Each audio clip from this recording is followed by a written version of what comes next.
अस्सलाम वालेकुम, आप देख रहे हैं हो क्या रहा है। मैं हूं Faisal Abbasi, group editor 92 news. Irshad Ahmed Arif सब साथ हैं। शुक्रिया इरशाद साहब आपका। पाकिस्तान में ज़िमनी इलेक्शन के बाद सियासत में एक मरतबा फिर से गर्मा गर्मी है और एक जानिब पाकिस्तान पीपल्स पार्टी आज 18 अक्टूबर भी है, सानह कारसाज की तकरीबात भी हुई, लेकिन साथ ही साथ वो ये अज़म कर रहे हैं कि फिर से हमारी हुकूमत जो है वो बनेगी और फिर से हम आएंगे। पीपल्स पार्टी के लिए तो एक बूस्ट है, दूसरी जानिब पाकिस्तान तहरीक इंसाफ की जो पॉपुलैरिटी वेव है उसके लिए भी बूस्ट है।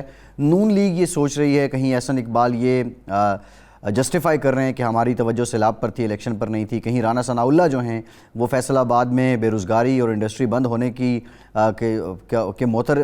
मोतरफ़ हो रहे हैं कि ये हमारी कोताहियाँ हैं जिसकी वजह से हम इलेक्शन हारे हैं। बहरहाल अब सूरत हाल बड़ी इंटरेस्टिंग है। Pakistan Tehreek Insaf chief election commissioner के ख़िलाफ़ सुप्रीम जुडिशल काउंसिल में अपना रेफरेंस है वो दायर कर चुकी है। पै दर पै ज़िमनी इंतखाबात में कामयाबियाँ, क्या इलेक्शन कमीशन के कंडक्ट से मसला है या चीफ इलेक्शन कमिश्नर की ज़ात से मसला है या कोई और वजह है, ये क्यों दायर किया जा रहा है, पाकिस्तान तहरीक इंसाफ के पास जस्टिफिकेशन क्या, इस पर भी हम बात करेंगे। लेकिन इरशाद साहब, आज एक बड़ा अदालती जो तारीख़ है उसका एक और बहुत अजीब दिन है कि आज जो शाहज़ेब कत्ल केस है उसके जो मरकज़ी मुलज़िम हैं शाहरुख जतोई, वो अपने साथियों समेत सुप्रीम कोर्ट से बरी हो चुके हैं। इस कत्ल ने हिला के रख दिया था और तनाज़ा हुआ कि शाहज़ेब की बहन को हिरासत करने का इल्ज़ाम था शाहरुख पे, फिर तल्ख़ कलामी हुई और फिर मुबैना तौर पे शाहरुख ने इसको कत्ल किया, फिर उसके बाद उनको सज़ा भी हुई। ये केस मुख्तलिफ़ पहलू हैं इसके, लेकिन शाहरुख जतोई एक पूरा एक कैरेक्टर बन चुके हैं पाकिस्तान की इस सारी तारीख़ में। आज के केस से क्या सबक मिलता है? इस केस का जो सबक है असल वो ये है कि हमारा निज़ाम इंसाफ जो है वो इंतहाई नाक़िस है और दौलतमंद ताकतवर के घर की लौंडी है और कमज़ोर जो है सिर्फ़ उस पर ही ये कानून लागू होता है। ताकतवर को इंसाफ मिलता है, कमज़ोर को सज़ा मिलती है। ये एक मिसाली किस्म का केस था कि इसने कत्ल किया। जब मामला सेशन कोर्ट में था तो इसके वालिदैन ने और कुछ सियासतदानों ने पीपल्स पार्टी से जिनका ताल्लुक़ था, इन्होंने मिल के वालिदैन पर, वो पुलिस अफसर है, रिटायर्ड पुलिस अफसर, इसका वालिद जो है शाहज़ेब का DSP थे, उस पर दबाव डाल के धमकियां दे के कि तुम्हारी बेटियां हैं और तुम्हारी फैमिली है, उसको राज़ीनामे पर आमादा किया, बारगेन पे राज़ी किया। जी हाँ, फिर समझौता हुआ। राज़ीनामा जब हो गया तो ज़ाहिर बात है वो सारा बरी हो जाना था। उस पर चीफ जस्टिस इफ्तिखार चौधरी साहब ने अज़ खुद नोटिस लिया और केस को रिवाइव किया गया और मुद्दई रियासत बनी।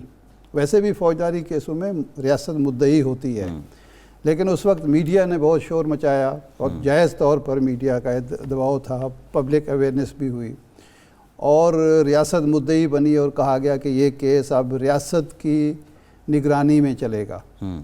लेकिन बिल आखिर वही कुछ हुआ कि वो शख्स बरी हो गया क्योंकि उसके पास ताकत, जो ज़्यादातर उन केसेस के साथ होता है जो रियासती निगरानी में चलते हैं, निगरानी में बिल्कुल ऐसे चलते हैं। अच्छा, इसका मतलब ये है कि रियासत ने भी, वालिदैन ने तो कातिल के साथ सुलह की थी अपनी मजबूरियों के तहत, अपनी कमज़ोरी के तहत, क्योंकि उसकी वालदा ने और वालिद ने ये कहा था, वालदा ने गालबन कहा था कि हम सुलह ना करें तो हमारे पास ऑप्शन क्या है, हमने अपनी बच्चियों को भी देखना है, उनकी इज़्ज़त भी ख़तरे में है। लेकिन रियासत भी उसी तरह मजबूर साबित हुई जो मुद्दई थी और हमारा निज़ाम इंसाफ भी उतना ही मजबूर साबित हुआ जितना कोई कमज़ोर मकतूल का बाप या माँ होती है जिनके छोटे छोटे मासूम बच्चे हों या बच्चियाँ हों और वो अपने बच्चों की, बाकी मांदा बच्चों की ज़िंदगी बचाने के लिए, अपनी इज़्ज़त बचाने के लिए वो ताकतवर के साथ सुलह पर आमादा होते हैं। अब तबसरे जारी हैं और बाज़ लोग वालिदैन को भी मतून कर रहे हैं, लेकिन मसला ये है कि जब रियासती निज़ाम इस कदर बोसीदा हो और माशरा भी इतना बेहिस हो और कानून जो है वो बांदी हो, ताकतवर के घर की लौंडी हो, तो उस वक्त बेचारे गरीब वालदैन, कमज़ोर वालदैन क्या करें? उनके लिए तो ये बेहतरीन वो है कि इस तरीके से कुछ उनके आंसू पूछे जाएंगे, कुछ उनकी ये होगा कि चलो जी बाकी माना ज़िंदगी, हमारे बच्चों की ज़िंदगी बेहतर गुजरेगी।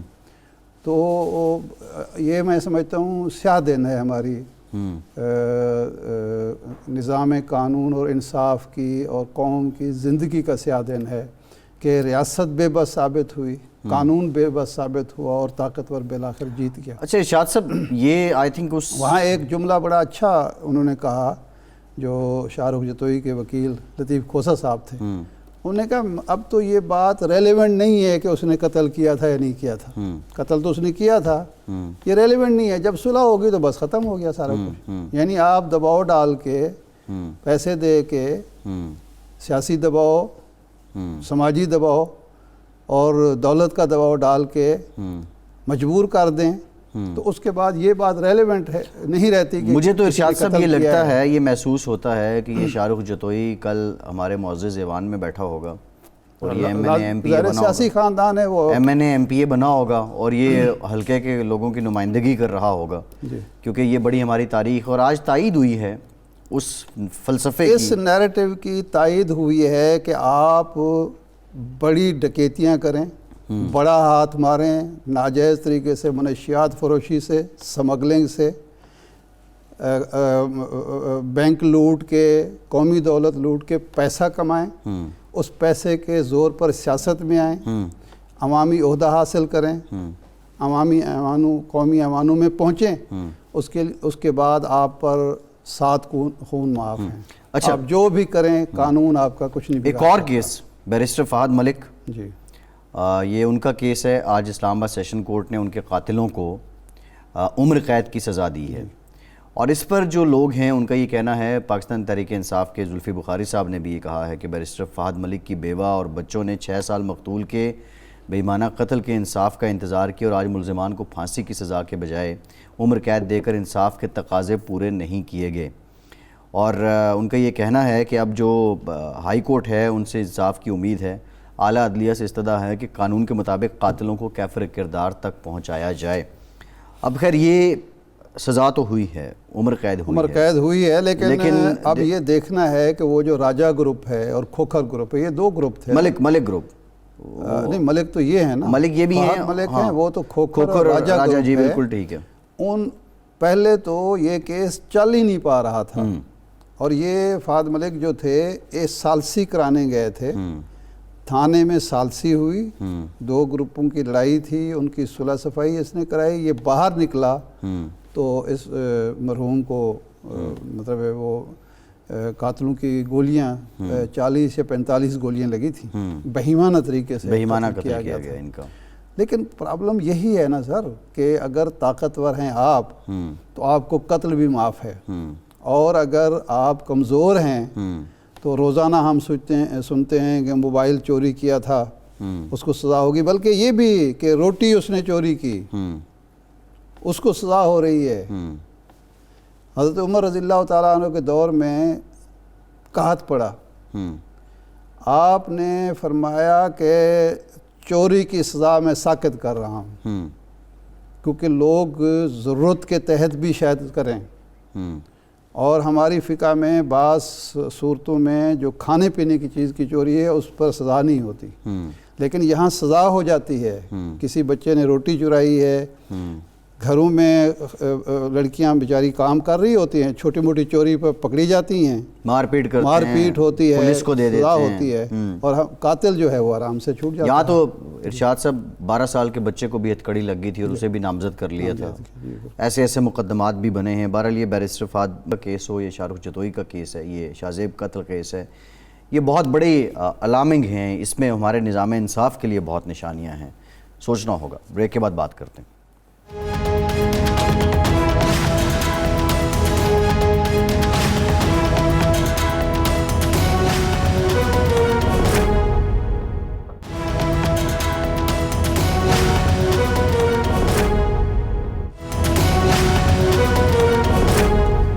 ब्रेक के बाद एक बार फिर से आपको खुशामदीद कहेंगे। हमें ज्वाइन किया है पाकिस्तान तहरीक इंसाफ के सीनियर रहनुमा फ़ारूक हबीब साहब ने। बहुत शुक्रिया फ़ारूक साहब आपके वक्त का। फ़ारूक साहब, बहुत से मामलात हैं। पहले तो ज़िमनी इलेक्शन पे आप कामयाबी पे मुबारकबाद कबूल कीजिए, और दूसरा आज की जो डेवलपमेंट है कि चीफ इलेक्शन कमिश्नर के ख़िलाफ़ अब आपने रेफरेंस दायर कर दिया है सुप्रीम जुडिशल काउंसिल में।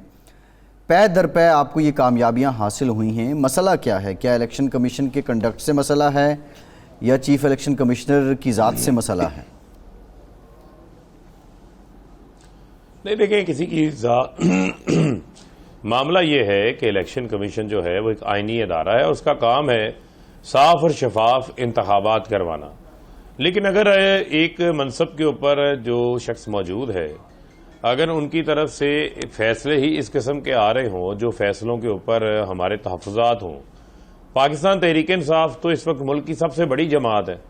अगर एक जमात जिसको एतमाद ही नहीं इलेक्शन कमीशन पे, वो बार बार ये बात कह रही है, तो उस पर तो चीफ इलेक्शन कमिश्नर को खुद मुस्ताफ़ी हो जाना चाहिए कि अगर आपके ऊपर एतमाद ही नहीं। आप ये देखें, ये जो हालिया इलेक्शन गुजरा है, इस इलेक्शन के अंदर वही शिकायत दोबारा रिपीट हुई कि जो वोटर लिस्टें मौजूद हैं, जिन वोटर्स ने 2018 में उसी हलके में, जो मेरा हलका है, उस हलके में वोट कास्ट किया। मैं उनको ज़ाती तौर पे भी लोगों को जानता हूं। जिस जगह पर मैं अपने पोलिंग कैंप के ऊपर गया हूं, मुझे ऐसे वोटर्स मिले। मैं अपने लोगों की बात नहीं कर रहा, डायरेक्टली वोटर्स की बात कर रहा हूं। अच्छा, कि एक घर के 3 वोट हैं, उसमें से एक मौजूद है, 2 हलके से बाहर फेंक दिए या किसी दूसरे शहर में ले गए। किसी के बिल्कुल ही वोट ही डिस्टर्ब कर दिए गए। अच्छा। और इसके अलावा बेशुमार ऐसी बेज़ाब्तगियां हैं जो कि सामने आती हैं, और उससे ये नजर आता है कि इलेक्शन कमीशन जो है वो जानिबदार हुआ है, गैर जानिबदार नहीं है। आप देख लें कि उस वक्त नोटिफिकेशन करना था मखसूस नशिस्तों का, वो नहीं हुआ। इससे कबल जो है वो बेशुमार ऐसे फैसले आए जिनको बाद में हमने मुख्तलिफ हाई कोर्ट्स में चैलेंज किया, इनके फैसले टर्न डाउन हुए। तो इलेक्शन कमीशन, अभी आप फॉरेन फंडिंग केस ही देख ले कि पीपल्स पार्टी नून लीग का foreign funding case scrutiny committee scrutiny मुकम्मल कर चुकी हुई है। अच्छा। पिछले 4 महीने से उसके ऊपर स्क्रूटनी कमेटी की रिपोर्ट सामने नहीं आ रही। कभी आपने सुना है पीपल्स पार्टी या नून लीग के केस के ऊपर कोई इजलास बुलाया इलेक्शन कमीशन ने, या उसके ऊपर कोई पेशरफ्त हुई है? तो सिर्फ एक ही जमात को आपने निशाने पे रखा हुआ है, एक ही जमात को आपने अपने टारगेट के ऊपर रखा हुआ है। तो जब आपका तवाजुन ही कायम नहीं है, जो आपकी आईनी जिम्मेदारी है, उसके ऊपर फिर तहफुजात भी सामने आते हैं, उसके ऊपर बात भी खुल के होती है, फिर हम हक बजाने में। जी फारूक साहब, इस चीफ इलेक्शन कमिश्नर को आपने लगाया अपोजिशन के साथ इत्तेफाक राय से। ये सवाल मेरा नहीं है, सवाल मेरा ये है कि अब अगर ये मुस्ताफ़ी हो जाएं, नया चीफ इलेक्शन कमिश्नर जो लगेगा उसकी तैनाती में आप शरीक ही नहीं होंगे मुशावरत में, क्योंकि आप असम्बली में नहीं हैं, तो उस पर फिर आपको एतराज़ होगा। तो ये तो फिर हर चीफ इलेक्शन कमिश्नर मुस्ताफ़ी होता रहेगा आपके एतराज़ पर। नहीं, देखें, बुनियादी तौर के ऊपर मामला क्या है? मामला ये नहीं है कि हम हर के ऊपर जो है वो एतराज़ लगा देंगे। हर के ऊपर एतराज़ का मामला ही नहीं है।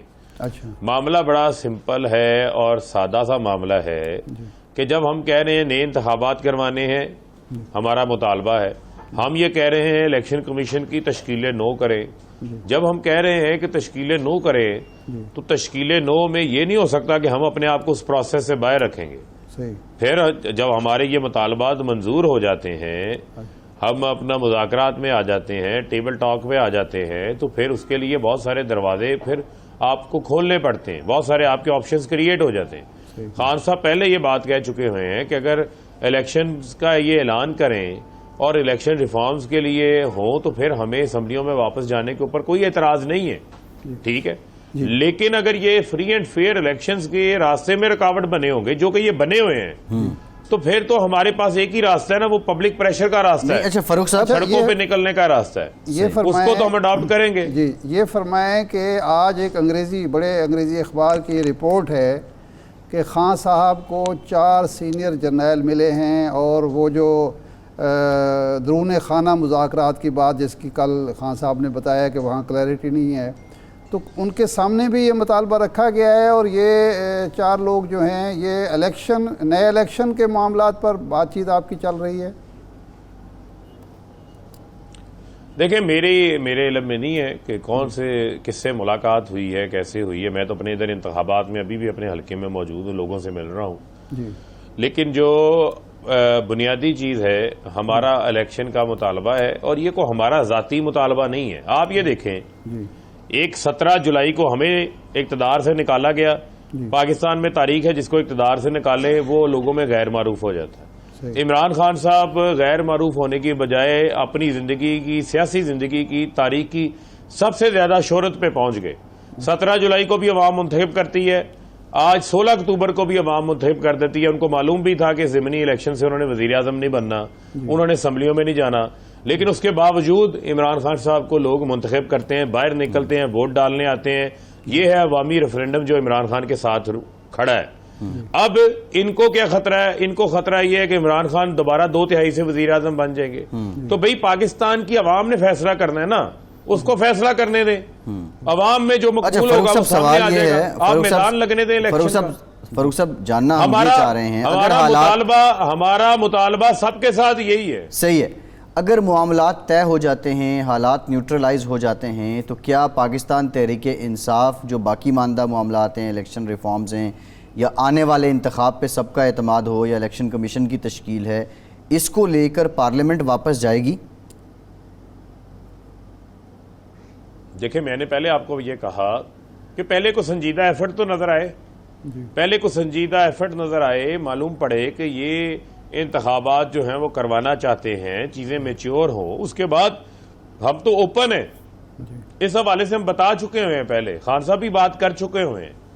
जब कोई चीज सामने आएगी उसको हमारी एफर्ट किसकी तरफ से नजर आए? आप किससे तवक्को कर रहे हैं? जो सीनियर लीडरशिप है उसको सामने रखा जाएगा। देखिए, हम किससे एफर्ट कर सकते हैं? मुझे बुनियादी तौर के ऊपर पाकिस्तान के अंदर जो एक निज़ाम चल रहा है, इस निज़ाम के अंदर मौजूदा जो सेटअप है, इस सेटअप को अब अवाम के सामने अपने घुटने टेकने पड़ेंगे। मुल्क का बहुत नुकसान हो चुका है, एनफ इज एनफ। आप माशी तौर के ऊपर मुल्क का नुकसान कर दिया, लोगों को बेरोजगार कर दिया। नहीं, आप फरूख साहब सवाल ये है, मतलब पॉलिसी क्या है? आप चाहते हैं हुकूमत आपसे मुज़ाकरात करे, हुकूमत आपके पास आए, हुकूमत आपको दावत दे, या आप कहीं और से तवक्को कर रहे हैं? देखिए, बात यह है, मैं आपको जो बुनियादी चीज़ है, मुझे आप सिर्फ सादा सी ये बात बता दें कि पाकिस्तान के अंदर जो है वो फैसले कहाँ पे होते हैं? नहीं, ये आप बताएं ना। आप क्या कहते हैं, ये अपने पाँव पे खड़े हैं? नहीं, ये तो बात आप बताएं। ये अपने पाँव पे, ये देखे ना हर चीज।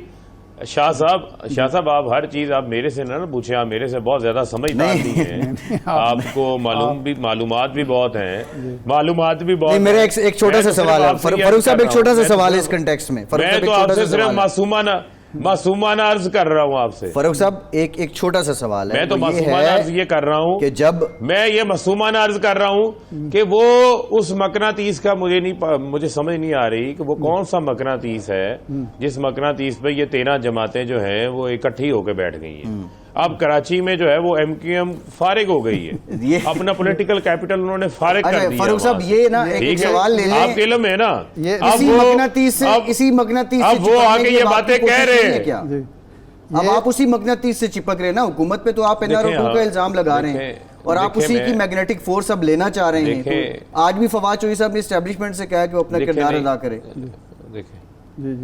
जी देखें, मैं आपको सिर्फ एक बात अर्ज करना चाहता हूँ। हमारा मुतमन्ना नज़र क्या है? हमारी कोई ज़ात की किसी किस्म की कोई ख्वाहिश ही नहीं है। इमरान खान को ज़ाती तौर के ऊपर वज़ीर आज़म बनने का किसी किस्म का कोई शौक नहीं है। 3 साल वज़ीर आज़म रहे हैं इक़्तिदार में। इमरान खान की ना कोई फैक्ट्री लगी, ना इमरान खान ने बाहर बैरून मुल्क मनी लॉन्ड्रिंग की, ना उनके बच्चों ने बाहर पाकिस्तान के पैसे से कोई कारोबार शुरू किया। ये एक एस्टेब्लिश फैक्ट है। 6 महीने हो गए इस हुकूमत को, कोई ऐसी चीज इमरान खान के बारे में या ना निकाल सके या ना साबित कर चुके हैं। हमें मामला है पाकिस्तान की अवाम का दबाव हमारे ऊपर है, और भाई 22 करोड़ अवाम अब इमरान खान की तरफ देख रही है, उनको नजात दहिंदा समझती है। अब मैं ये गुजारिश कर रहा हूं कि हमें मुल्क अजीज है या अपनी जाती अनाएं अजीज है। हमें मुल्क का मुफाद देखना है। मुल्क का मुफाद यही है कि इस इम्पोर्टेड हुकूमत को अब घर जाना चाहिए, नए इंतखाबात हो। फारूक साहब, आपको मुल्क अजीज़ है, अगर कल MQM ये फ़ैसला करती है और चौधरी शुजात साहब ये फ़ैसला करते हैं कि हम मुल्क के मफाद की खातिर आपके दोबारा इत्तेहादी बनने के लिए तैयार हैं, तो मुल्क की खातिर आप इनको कबूल कर लेंगे ताकि इससे जो आप जिसको कहते हैं माफिया या रजीम, उससे निजात मिल सके और मुल्क दोबारा तरक्की के रास्ते पर चल सके? देखें, मैं आपको बताऊं, ज़ाती तौर के ऊपर मैं आपको बताऊं कि मौजूदा सेटअप में तो हमने किसी के साथ, अब कोई इत्तेहादी हो कोई भी हो, उसके साथ हमने आना नहीं है। ठीक है, जो मतलब 13 जमातें उधर चले गई हैं, हम तो चाह रहे हैं फ्री एंड फेयर, साफ शफाफ इंतखाबात हो। अच्छा। और जिस तरह का आवाम का मूड है और जिस वजह से ये इलेक्शन नहीं करा रहे, इंशाल्लाह इमरान खान को किसी इत्तेहाद की जो है वो जरूरत नहीं पड़ेगी। इंशाल्लाह 2/3 से लैंडस्लाइड उनकी विक्ट्री होगी। अगर इमरान खान को दोबारा लूला लंगड़ा इक्तदार मिलता है, उस इक्तदार को हमें कबूल नहीं करना चाहिए। ये अच्छा, बड़ी हमारी जो है ना, मेरी जाती राय भी है और हमारी ये क्लैरिटी है। आखिरी सवाल, आपको किसी और जगह भी जाना है, आखिरी सवाल ये है कि आप सिंध में इलेक्शन बल्दियाती मुलतवी हुए, आपको बहुत एतराज़ है, लेकिन पंजाब में आप इलेक्शन करा ही नहीं रहे। पंजाब में आपकी हुकूमत है, बल्दियाती इलेक्शन क्यों नहीं करा रहे?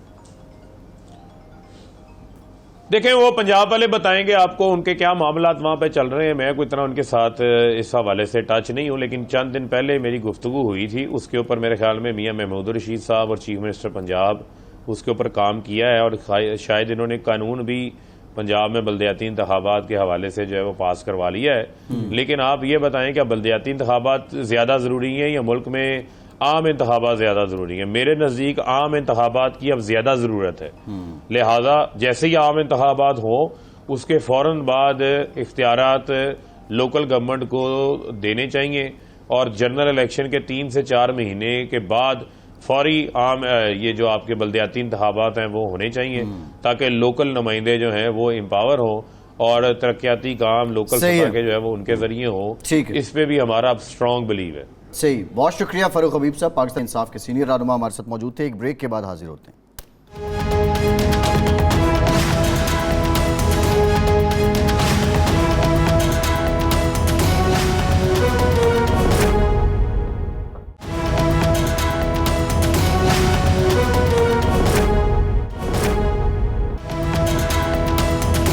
ब्रेक के बाद एक बार फिर से आपका खैर मकदम करते हैं। हमें ज्वाइन किया है कौमी असम्बली में अपोजिशन लीडर राजा रियाज साहब ने। राजा साहब, thank you very much for your time. Raja साहब, आप फरमा रहे थे लास्ट टाइम हमारे प्रोग्राम में कि फैसलाबाद से तो इमरान खान नाराज़ होकर चले गए और अपने लोगों को झाड़ पिला के चले गए, लेकिन नून लीग को जिस तरह फैसलाबाद में आउट क्लास किया पाकिस्तान तहरीक इंसाफ ने, आप समझते हैं कि ये आपके इनराफ का फैसला ठीक था और इसकी वजूहात क्या हैं? जी, मैं समझता हूँ कि फैसलाबाद में एक पार्टी के लीडर और पार्टी के हेड का दूसरी पार्टी के एक वर्कर से या एक MNA से मुकाबला था, तो दोनों में बहुत फ़र्क था। अगर तहरीक इंसाफ के कैंडिडेट फ़र्क हबीब साहब होते तो इतनी लीड से आबिद शेर अली साहब जीतते। और जहाँ तक आपने कहा है कि इमरान खान से नाराज़गी का या उनसे अलहदा होने का फ़ैसला, तो मैं समझता हूँ बिल्कुल दुरुस्त फ़ैसला था। हमने सही वक्त पे फैसला किया और इस मुल्क को दिवालिया होने से बचाया। इस मुल्क का जो खाना ख़राब हो रहा था, जो मुल्क के इदारों का बेड़ा गर्क हो रहा था और जिस तरह मुल्क तबाही की तरफ इमरान खान की क़यादत में जा रहा था, हमने उससे बचाने के लिए एक अहम रोल अदा किया है और हमें अपने उस रोल पे फ़ख्र है और हम समझते हैं कि हमने दुरुस्त फ़ैसला किया और हमारे फ़ैसले की वजह से आज अल्लाह का शुक्र है कि मुल्क डिफ़ाल्टर भी नहीं हुआ और मुल्क में चीज़ें बेहतरी की तरफ चल पड़ी हैं। ये मैं नहीं कहता कि बेहतर हुई हैं। महंगाई है, बिजली के बिल हैं, गैस के बिल हैं, ये हकीकत है, लेकिन ये सारी चीज़ों का जिम्मेदार मैं इमरान खान साहब को समझता हूँ। आम आदमी ये समझता है कि इसका जिम्मेदार मौजूदा हुकूमत है, लेकिन मैं पूरी कौम को बताना चाहता हूँ कि इन तमाम चीज़ों का जिम्मेदार इमरान खान है और उसकी वजह से आज सारी ये मुसीबतें हम पे नाज़िल हो रही हैं। राजा साहब, आप भी ये कह रहे हैं, हुकूमत के सारे तर्जमान भी ये बात कहते हैं आवाम को कि इन सारी चीज़ों का ज़िम्मेदार जो है वो इमरान खान है, लेकिन लोग तो ये मानने के लिए तैयार नहीं है। लोग तो यही समझते हैं कि सब का ज़िम्मेदार जो है मौजूदा हुक्मरान टोला है और सारी तबाही जो है वो 10 अप्रैल के बाद शुरू हुई। ये अवाम क्यों नहीं मान रहे इस बात को? देखें, अवाम देखते हैं कि आज अगर एक तकलीफ आई है तो उसका जिम्मेदार मौजूदा हुक्मरान को ठहराते हैं, और वो मैं समझता हूँ किसी हद तक दुरुस्त है कि उनको इतनी अवेयरनेस नहीं है, इतनी एजुकेशन नहीं है, इतना मामलात को अंदर से नहीं देखते। वो तो ये देखते हैं कि आज हमें घी किस रेट पे मिला, आज हमें सब्जी किस रेट पे मिली, और आज हमारा बिल कितना आया। उन्हें कोई गर्ज नहीं है कि कौन हुक्मरान है या कौन नहीं है। वो ये समझते हैं कि जो मौजूदा हुक्मरान है ये इसके जिम्मेदार है, और बहुत बड़ा तबका है जो इस चीज को समझता है कि ये मौजूदा हुक्मरान जिम्मेदार हैं। लेकिन हमारे जैसे लोगों को अवेयरनेस देनी चाहिए। इंशाल्लाह ताला लोगों में अवेयरनेस आनी शुरू हो गई है, और हमें बताना चाहिए कौम को, लोगों को, कि इसका जिम्मेदार इमरान खान है। उसने 4 साल, पौने 4 साल में जो इदारों को तबाह किया है, जिस तरह पाकिस्तान बनने से लेके इमरान की हुकूमत तक जितना कर्जा लिया गया, उस तकरीबन राजा साहब ये कैसी अवेयरनेस आई है? इलेक्शन होते हैं, 8 हल्के हैं कौमी असेंबली के, 6 इमरान खान जीत जाते हैं, 2 पीपल्स पार्टी जीतती है, नून लीग तो 1 सीट भी कौमी असेंबली की नहीं जीत सकती। तो ये कैसी अवेयरनेस आनी शुरू हो गई है, ये जरा समझा दें हमें। ये अवेयरनेस अभी आपको नहीं पता चलेगा। अभी तो लोग मौजूदा हुक्मरानों को इसका जिम्मेदार समझ रहे हैं, लेकिन एक खास तबका अब ये सोच रहा है, और वो इस सोचने पे मजबूर है कि इसका असल जिम्मेदार कौन है। इसकी गहराई तक जाना शुरू लोगों ने कर दिया है।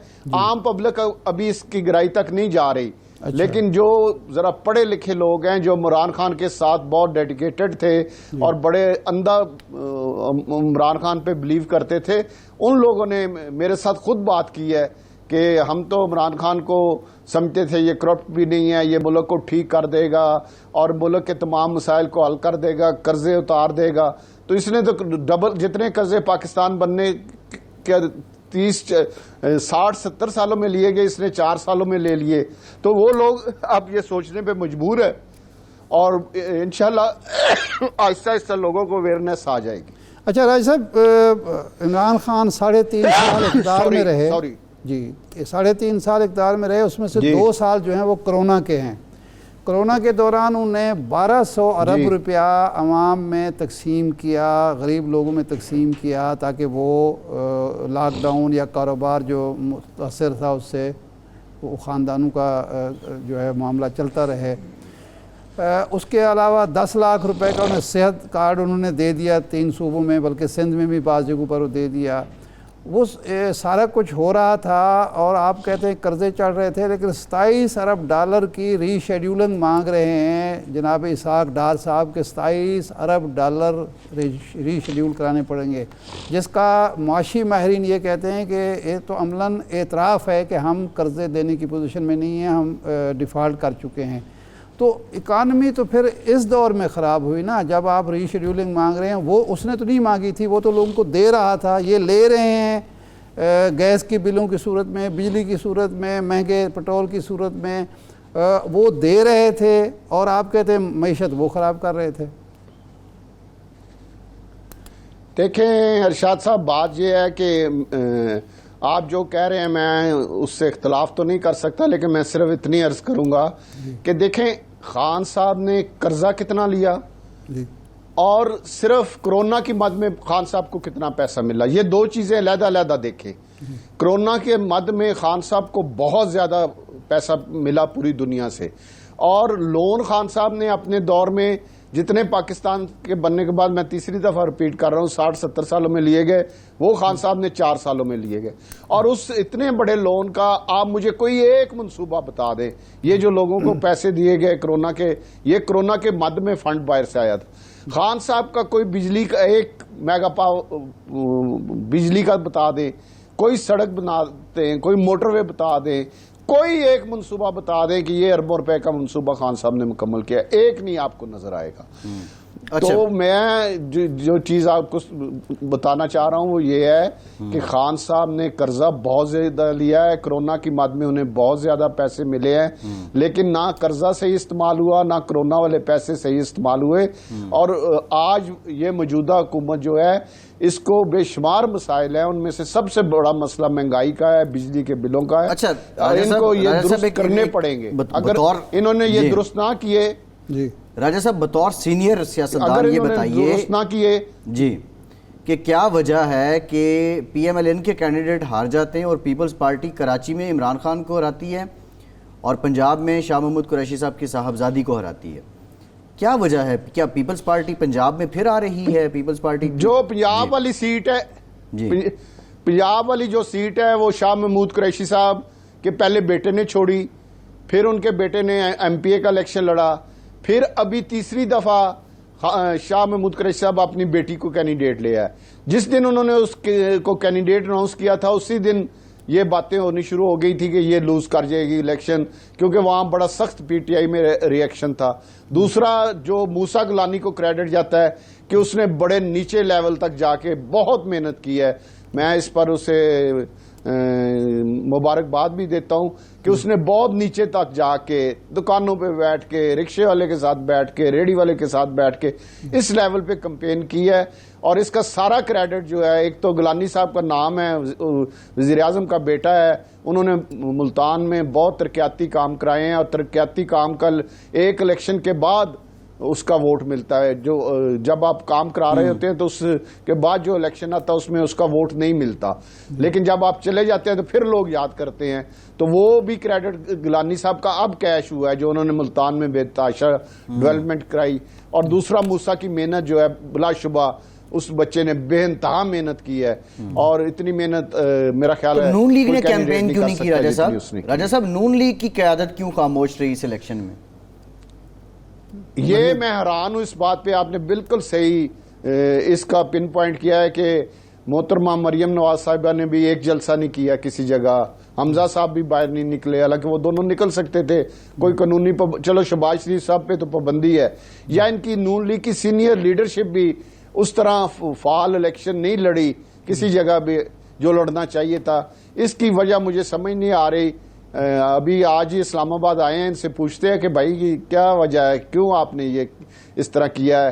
तो डिसहार्ट इलेक्शन लड़ा है, इनके कैंडिडेटों ने भी डिसहार्ट इलेक्शन लड़ा है, इस तरह के बस गले में मुसीबत पड़ी है, पूरी मेहनत नहीं की, पूरी कोशिश नहीं की।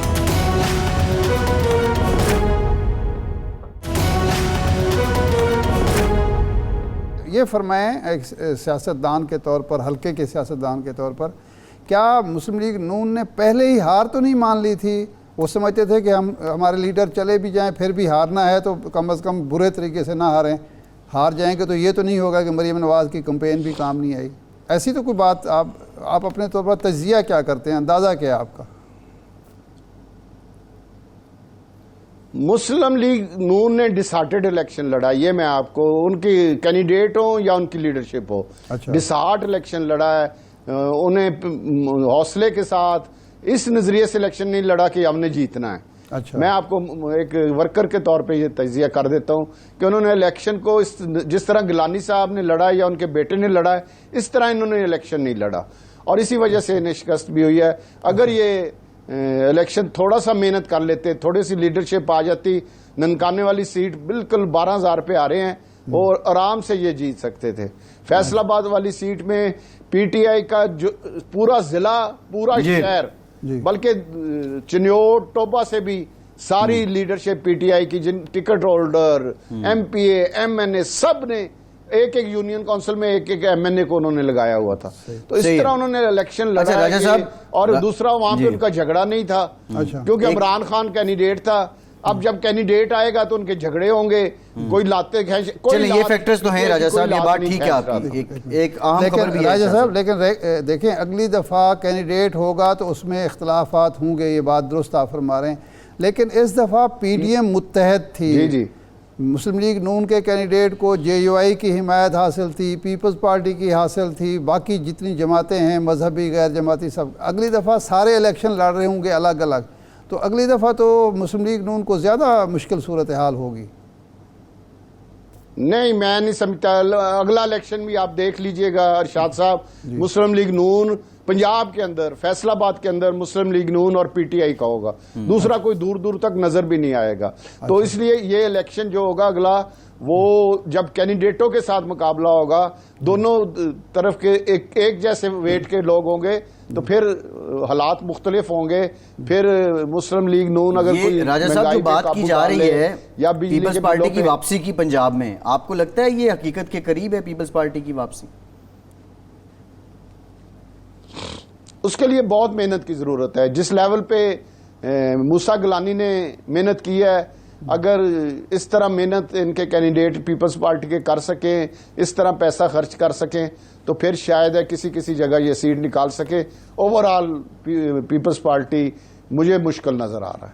अच्छा, सही है। अच्छा राज साहब, ये फरमाएं कि एक पुराने सियासी कारकुन के तौर पर मुस्लिम लीग नून जो है, एक तो आप कह रहे हैं कि डिसहार्ड थे, और इन्होंने 2-3 दफ़ा इलेक्शन मुलतवी कराने की कोशिश की, एक दफ़ा कामयाब हो गए, 2 दफ़ा कामयाब नहीं हुए। अगले इलेक्शन में कौन सा वो नुक्ता होगा जिससे ये इलेक्शन जीत सकते हैं? महंगाई इनके पीछा कर रही होगी, बिजली के बिल, गैस के लोड शेडिंग, बाकी सारे मसाइल होंगे। इमरान खान का जो नैरेटिव है, जो नौजवानों ने कबूल कर लिया है, वो इनका पीछा कर रहा होगा। फिर अगर मियाँ नवाज शरीफ साहब वापस भी नहीं आते, तो फिर ये इलेक्शन मुस्लिम लीग नून लड़ पाएगी पूरे होल हार्टेडली? अगर मियां नवाज शरीफ साहब ना आए तो फिर मुस्लिम लीग नून का इलेक्शन नहीं है अरशाद साहब। अगर वो आ गए और इन्होंने 2-3 महीने अगले में चीजों को कंट्रोल कर लिया, तो फिर आपको एक अच्छा मुकाबला देखने में नजर आएगा। लेकिन अगर मियां नवाज शरीफ ना आए और चीजों को कंट्रोल ना कर सके, जो आम आदमी के खाने पीने की चीजें हैं, बिजली के बिल हैं, गैस के बिल हैं, अगर इनको कंट्रोल कर सके, फिर भी बड़ा मुश्किल होगा नून लीग का इलेक्शन। तो इसलिए इन 2 चीजों का बहुत जरूरी है, एक नवाज शरीफ साहब का आना और एक इस महंगाई को कंट्रोल करना।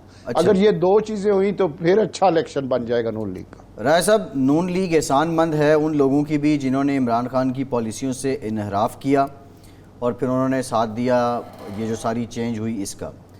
अब सवाल ये है कि पंजाब में हमने देखा कि जब वो लोग जो पहले इंडिपेंडेंट थे या पीटीआई के टिकट से थे, जब नून लीग के टिकट से उन्होंने इलेक्शन लड़ा, तो नून लीग के अपने लोगों ने भी उनको सपोर्ट नहीं किया। तो ये क्राइसिस कैसे मैनेज होगा? एक जानिब उन लोगों का एहसान है, दूसरी जानिब लोग उनको वोट देने को तैयार नहीं थे। क्या आइंदा इलेक्शन में ये असर ज़ायल हो जाएगा या नून लीग को पुराने लोगों को ही टिकट देनी पड़ेगी? जिन लोगों ने नून लीग का टिकट लेना है, अगर तो उन्होंने आबी मेहनत कर ली और नून लीग के वर्कर तक पहुंच गए और उसे अपने साथ शाना बिशाना कर लिया, उनको तो मुश्किल नहीं आएगी। लेकिन जो लोग समझेंगे कि हमने तो सिर्फ नून लीग के टिकट पे जितना और इलेक्शन में आएंगे, जो आज मेहनत नहीं कर रहे, उनके लिए, चाहे वो नून लीग के हों या जो लोग जिन्होंने इमरान खान से नाराजगी की है या नराफ किया है, उनके लिए बहुत मुश्किल पैदा होगी। आप दुरुस्त कह रहे हैं। लेकिन जिन लोगों ने आजकल मेहनत कर ली और उनके साथ एक दोस्ती का, तल्लक का रिश्ता कायम कर लिया या उनके अंदर चले गए और उनको तस्लीम कर लिया उन्होंने कि ये हमारी पार्टी के आदमी हैं, हमारे नुमाइंदे हैं, तो उन लोगों के लिए मुश्किल नहीं होगी। अच्छा राज साहब, जहांगीर तरीन ग्रुप अब मौजूद है या ख़त्म हो गया ज़िमनी इंतखाबात के बाद? जी, ग्रुप तो मौजूद है। जितने लोग जिन्होंने वोट दिए थे, मैं भी उनमें शामिल हूँ। हम उनके साथ राब्ते में हैं, उनके साथ मीटिंग्स होती हैं, उनके साथ हमारी डिस्कशन चलती है और हमने फैसला भी अभी करना है कि हमने आइंदा का लाएमल, चाहे वो हमारे दोस्त हार गए हैं, लेकिन ऑन बोर्ड हैं वो, और हम किसी मुनासिब वक्त पे इंशाल्लाह जहांगीर तरीन साहब की क़यादत में कोई मुनासिब फैसला करें। नहीं, आप ग्रुप की सूरत में आएंगे या किसी जमात में जम हो जाएंगे? अभी इसका फैसला होना बाकी है कि हमने आइंदा इलेक्शन में क्या एक मुंतअमली इख्तियार करनी है। उसके लिए वर्किंग हो रही है। जैसे ही वर्किंग मुकम्मल होगी, हमारी मीटिंग्स हो रही हैं, मीटिंगें फिर भी होंगी, फिर हम फैसला करेंगे कि हमने क्या करना है। राज साहब, आखिरी सवाल ये है कि जिस तरह आप फरवरी में या जनवरी में आप समझते थे कि इमरान खान के या तहरीक इंसाफ के टिकट पर हम आवाम का सामना नहीं कर सकते, क्या आज मुस्लिम लीग का जो टिकट होल्डर है उसी या सूरत हुकूमत हाल उसी सूरत हाल से दो चार है या उसकी पोजीशन बेहतर है? नहीं, देखें 5.5 लाख वोट लिया है तरीके इंसाफ ने जी। या इमरान खान ने, और 4.25 लाख वोट लिया, सिर्फ 75,000 वोटों का फर्क है 6 सीटों पे। तो इससे मैं समझता हूँ कोई इतना बड़ा फर्क नहीं है। अगर महंगाई और नवाज शरीफ साहब, दो चीजें ये हो गई, महंगाई कंट्रोल हो जाए, नवाज शरीफ साहब आ जाए, तो आप देखिएगा इंशाल्लाह कब आ रहे हैं नवाज शरीफ अच्छा साहब? मुकाबला पंजाब के अंदर। ये मैं नहीं बता सकता जी, ये तो मुस्लिम लीग नून वाले बता सकते हैं, लेकिन मेरा ख्याल है जब कुछ चीजें बेहतर होंगी, और अगर मैं हूं तो इलेक्शन से 2-3 महीने पहले उन्हें आना चाहिए। अच्छा, अगर मेरे से राय ले तो मैं तो उन्हें ये कहूंगा कि इलेक्शन से 3 महीने पहले आए।